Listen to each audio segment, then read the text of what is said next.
गुरु भक्ति योग।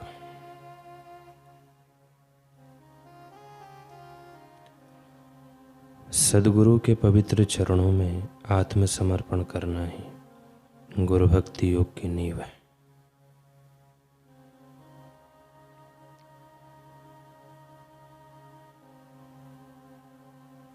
गुरु भक्ति योग का अभ्यास किए बिना साधक के लिए ईश्वर साक्षात्कार की ओर ले जाने वाले आध्यात्मिक मार्ग में प्रविष्ट होना संभव नहीं। गुरु भक्ति योग दिव्य सुख के द्वार खोलने के लिए गुरु चाबी है।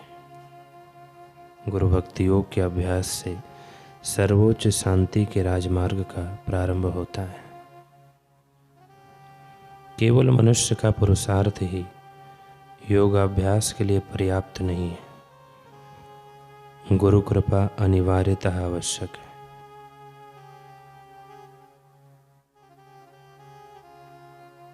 गुरु के दिव्य कार्य हेतु शिष्य को मन, वचन और कर्म में बहुत ही पवित्र रहना चाहिए।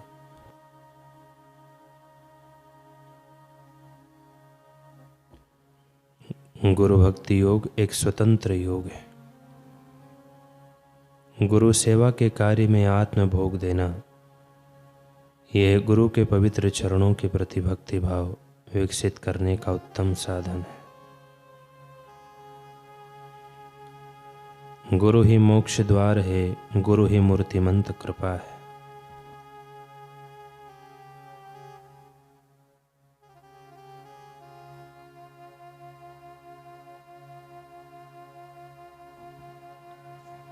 गुरु भक्ति योग की नींव गुरु के प्रति अखंड श्रद्धा में निहित है।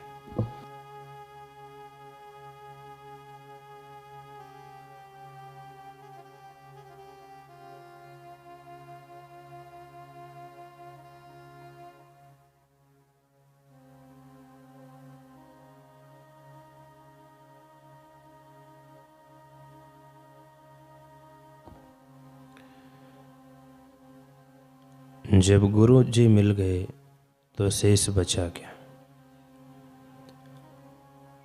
श्री राम कृष्ण परमहंस जी एक बार अपने एक शिष्य के साथ ज्ञान वार्ता कर रहे थे।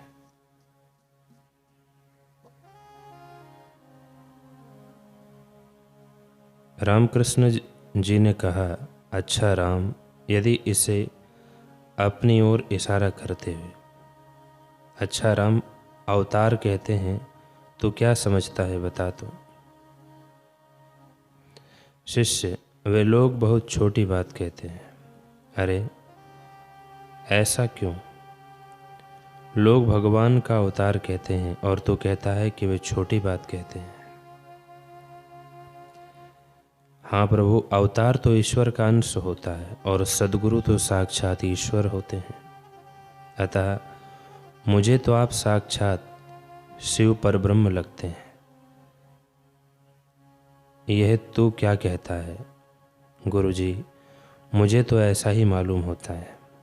आपने मुझे शिव जी का ध्यान करने को कहा, किंतु रोज यत्न करने पर भी मैं वैसा किसी तरह से नहीं कर पाता। इच्छा भी नहीं होती। अतः आप ही मेरे शिव हैं।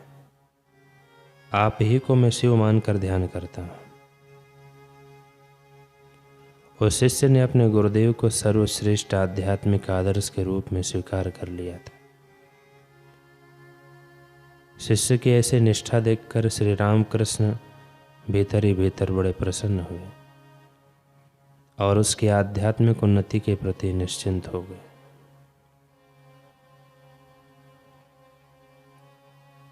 पूज्य बापू जी अपने साधना काल की बात बताते हुए कहते हैं, मैं पहले भगवान शिव का, भगवान कृष्ण का, माँ काली का चित्र रखता था, इनका ध्यान करता था। लेकिन जब सद्गुरु मिले तो ध्यान मूलम गुरु मूर्ति। जब गुरु जी मिल गए तो सारे भगवान गुरु तत्व में ही समा गए। डीसा में हमारा साधना का कमरा कोई खोल कर देखे तो गुरु जी की ही मूर्ति ही होगी बस। मैं गुरुदेव के श्री चित्र का ध्यान करते करते, उनसे मानसिक संपर्क करते करके उनके स्थिति के उनके निकट आ जाता।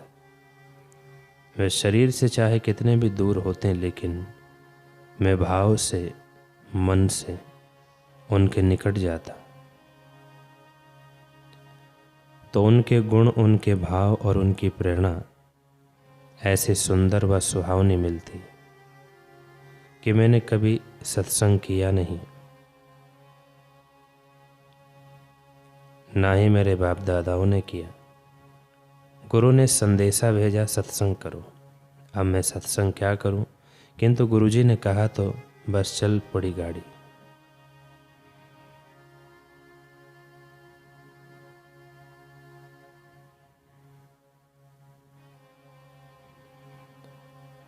गाड़ी चली तो तुम देख रहे हो, दुनिया देख रही है। मन को एकाग्र करने के लिए गुरु का ध्यान लाभदायी है। गुरु की मूर्ति कल्पित नहीं, प्रत्यक्ष है।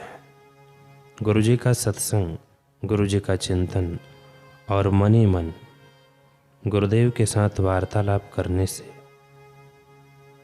उनका स्वभाव व गुण हम में आएंगे। पूज्य बापू जी ने गुरु साक्षात परब्रह्म इस सूत्र की उपासना एवं पूर्ण अनुभूति की तो गुरु तत्व का, परब्रह्म परमात्मा का अपने आत्म स्वरूप में साक्षात्कार कर लिया और गुरुदेव आज इसी सूत्र को हृदयगम कर अपने करोड़ों शिष्यों को भी लाभान्वित कर रहे हैं।